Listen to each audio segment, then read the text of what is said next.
máa ń sign certificate n tó wà nú ẹ̀ látòrí Aláàfin dórí Ọọ̀ni débi tó kéré dé traditional ruler ni wọ́n ń kọ síbẹ̀ nílẹ̀ Yorùbá wọn àì kọ religious leader síbẹ̀. So ẹ sọ fún ọlọ́lá jùlọ wa èmi náà lórí ọ̀fẹ́ máa tún kàn sí wọn ṣùgbọ́n kó jẹ́ important message ti ọdún yìí àwọn kò nídìí kí àwọn oníṣẹ̀ṣe máa làágùn kan máa bá ọ̀bọ jáwúrà lórí ayélujára kiri. Gómìnà ló ní ọ̀rọ̀ ọba tó bá ti mọ̀ wípé òun ò lè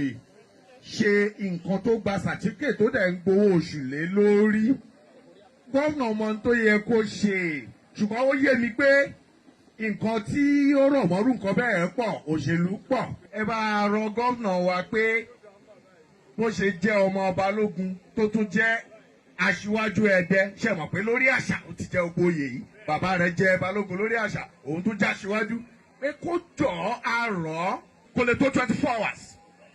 kó lè tó 24 hours kẹ́kẹ́ apárére ẹni tó bá fẹ́ mo sọ níjọ́ Ọ̀ṣun Òṣogbo ṣe rí ẹni tó bá wù nínú wa tá a bá fẹ́ promote Islam Muslim ni mí ṣùgbọ́n gbà tí mo ti jọba mo wọ́dọ̀ mi ò lè kígbe òtútù. Ìjọ tí Ọọ̀ni ti ń jẹ́ Ọọ̀ni lọ́ọ̀ni tí ń rúbọ ló ń ṣètùtù kò sí Ọọ̀ni tó tálákà o àárí ìránṣẹ́ Ọọ̀ni tó tálákà bí àwọn tó ń tẹ́ńbẹ́lú ìṣẹ̀ṣe. Ìjọ tẹ̀mí ti dé àyà àwọn bàbá mi o òkè òkè lèmi lọ ẹ wo Èkó ó tó sáà kan ilé ìgbìmọ̀ aṣòfin wọ́n ṣòfin pé ọ̀ya ọjọ́ kan sọ́tọ̀ tó jẹ́ pé Yorùbá pọ́nbélé ni wọ́n ń sọ ń bẹ̀. Ẹ jẹ́ ká wo bí a ṣe gbé ọrọ̀ ajé wa lárugẹ ká sì lo ìṣẹ̀ṣe oore ọ̀fẹ́ ńlá la ní sáà yìí o ó sì dá mi lójú pé ọlọ́lá jùlọ wa wọ́n ó ṣe bó ṣe yẹ àti bó ṣe tọ́ torí ẹ̀rù òkì ń bọ́ ọmọ Balógun. Ṣé mọ̀ pé láyé ìgbà kan àwọn kan wọ́n á dífá wọ́n á ní kọ́ bá àwọn olúbọ kan ṣètùtù àwọn wá nǹkan tó bá rí tán wọ́n á lọ church wọ́n á lọ ṣe thanksgiving.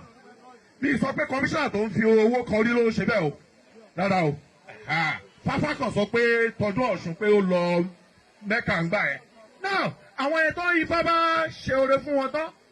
a ní kán pé chief imam wípé àwọn fẹ́ ṣèdúpẹ́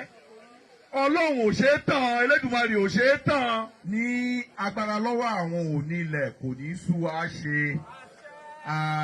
ọdún eléyìí tá a ṣe ọ̀pọ̀lọpọ̀ ẹ̀ láyé a ṣe láàyè yóò sì máa rọ̀ wá lọ́rùn ìgbà alẹ́ a máa lé àwòrán a máa lé ìpínlẹ̀ Ọ̀ṣun a máa tẹ̀síwájú àwọn.